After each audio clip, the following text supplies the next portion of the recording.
Serotonin, ein faszinierendes Molekül mit großer Wirkung. Der Stoff löst in unserem Körper Zufriedenheit, gute Stimmung, Gelassenheit aus. Gehört zu den 4 wichtigsten Glückshormonen. Gerade in stressigen Phasen oder in der dunklen Jahreszeit wird der Serotoninspiegel oft aus dem Gleichgewicht gebracht und dann fühlen wir uns antriebslos, müde, die Stimmung sinkt, Angstzustände können verstärkt werden, wir ziehen uns sozial eher zurück. Deshalb zeige ich euch in diesem Video 12 effektive Wege, mit denen ihr euren Serotoninspiegel steigern bzw. ins Gleichgewicht bringen könnt wieder. Als chemischer Botenstoff überträgt Serotonin Signale zwischen Nervenzellen, beeinflusst neben der Stimmung auch unser Sättigungsgefühl und es ist Vorstufe von Melatonin, dem Schlafhormon.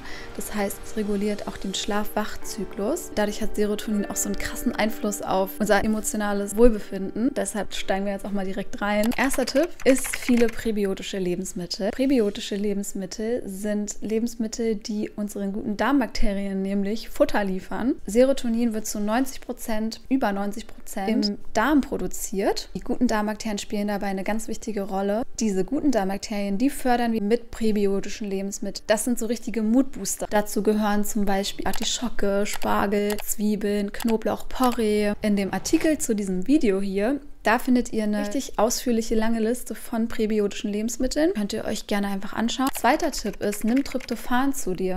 Das im Darm produzierte Serotonin kann nämlich die Blut-Hirn-Schranke nicht überwinden. Was sie überwindet, ist Tryptophan, eine Vorstufe von Serotonin und sozusagen der Rohstoff. Dabei handelt es sich um eine essentielle Aminosäure. Das heißt, wir müssen die über die Ernährung auch zuführen, damit wir genug davon zur Verfügung haben. Studien zeigen, dass eine tryptophanreiche Ernährung die Verfügbarkeit von Serotonin im Gehirn erhöht. Tryptophanreiche Lebensmittel sind zum Beispiel Cashewkerne, Kürbiskerne, Hanfsamen, roher Kakao, Mikroalgen, Spirulina. Ich habe euch auch dazu eine Liste in den Artikel gepackt. Noch ein extra Tipp: Tryptophan wird im Gehirn besser aufgenommen, wenn wir es mit Kohlenhydraten kombinieren. Mein Mac No Cheese zum Beispiel ist so ein perfektes Gute-Laune-Essen. Da hast du die Cashewkerne, dann hast du Kürbis und Vollkornreisnudeln und damit mega gutes Essen, um deine Stimmung zu heben. Der dritte Tipp: Fang Tageslicht ein. In dem Moment, wo es hell wird, wird unsere Serotoninproduktion angekurbelt. Außerdem ist Sonnenlicht wichtig für die Produktion von Vitamin D und das fördert wiederum die Serotoninsynthese. Da wir in der dunklen Jahreszeit das Problem haben, dass wir nicht genug Licht bekommen, wird hier dann empfohlen, Vitamin D auch zu supplementieren. Ich versuche auch im Winter so oft wie möglich irgendwie Tageslicht einzufangen und ich nehme Vitamin D-Tropfen. Lasst am besten auch regelmäßig eure Blutwerte checken und nehmt Nahrungsergänzungsmittel nur bei Bedarf.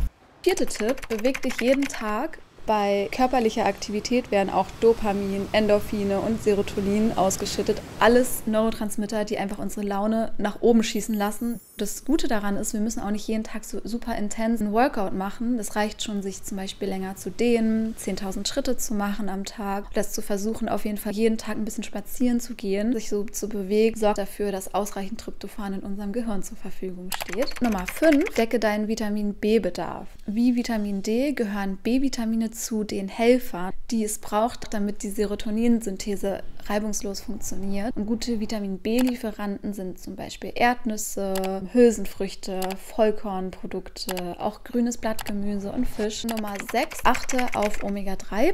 Omega-3 ist der dritte wichtige Helfer beim Thema Serotoninproduktion. Die Omega-3-Fettsäuren können nämlich die Verfügbarkeit von Serotonin im Gehirn beeinflussen und sie haben entzündungshemmende Eigenschaften nachweislich, was generell die psychische Gesundheit auch verbessert. Omega-3 ist tatsächlich einer der kritischen Nährstoffe, bei denen es oft vorkommt, dass wir es nicht schaffen, die ausreichend über die Ernährung zu decken oder das Verhältnis zu Omega-6 ungünstig ist. Hier empfiehlt es sich zum Beispiel Algenölkapseln zu nehmen. Ich habe auch Algentropfen, die sind nicht zu empfehlen, die sind wirklich sehr, sehr eklig. 7. Tipp: Höre gute Musik. Da werden auch ganz viele Glücksbotenstoffe ausgeschüttet, wenn wir gute Musik hören. Ich habe zum Beispiel auch eine Playlist, in die ich nur so Songs reinmache, die richtig Serotonin bei mir auslösen, die einfach super entspannt glücklich machen, mich direkt zum Grinsen bringen, wenn ich die anhöre. 8.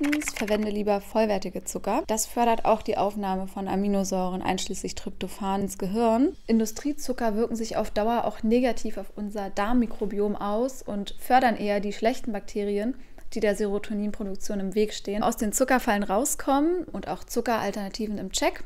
Habe ich hier auch schon 2 Videos zu gemacht. Schaut euch die gerne an. 9. Tu dir heute was Gutes. Selbstfürsorge ist nicht einfach nur ein Trend, sondern es hat auch positive Auswirkungen auf unsere Glückshormone. Positive Erlebnisse und das Schenken von Aufmerksamkeit an sich selbst oder an andere kann dafür sorgen, dass unser Serotoninspiegel steigt. Oder wenn ihr jetzt zum Beispiel ein Kompliment macht an jemand anderes, gebt ihr dem sogar noch einen Serotoninschub mit. 10.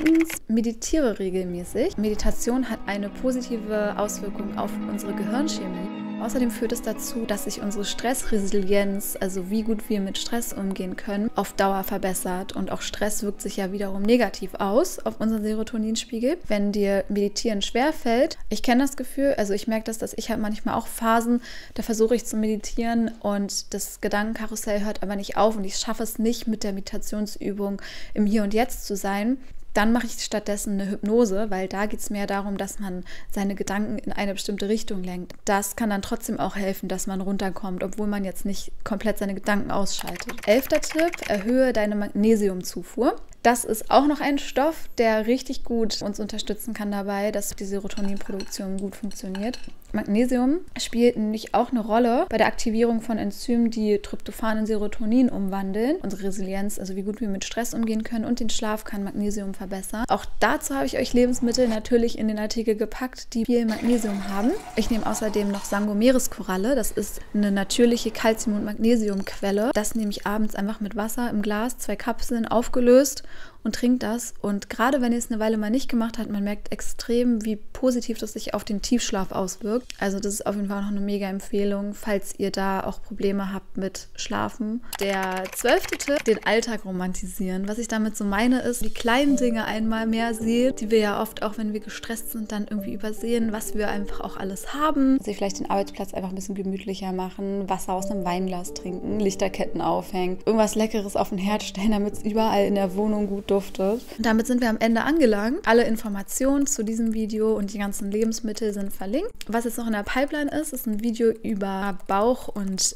Kopf, wie das verknüpft ist, Darm-Hirnachse. Dann noch ein Video zum Thema die perfekte Ernährung. Abonniert am besten, wenn ihr es noch nicht getan habt, abonniert jetzt auf jeden Fall den Kanal und dann sehen wir uns im nächsten Video.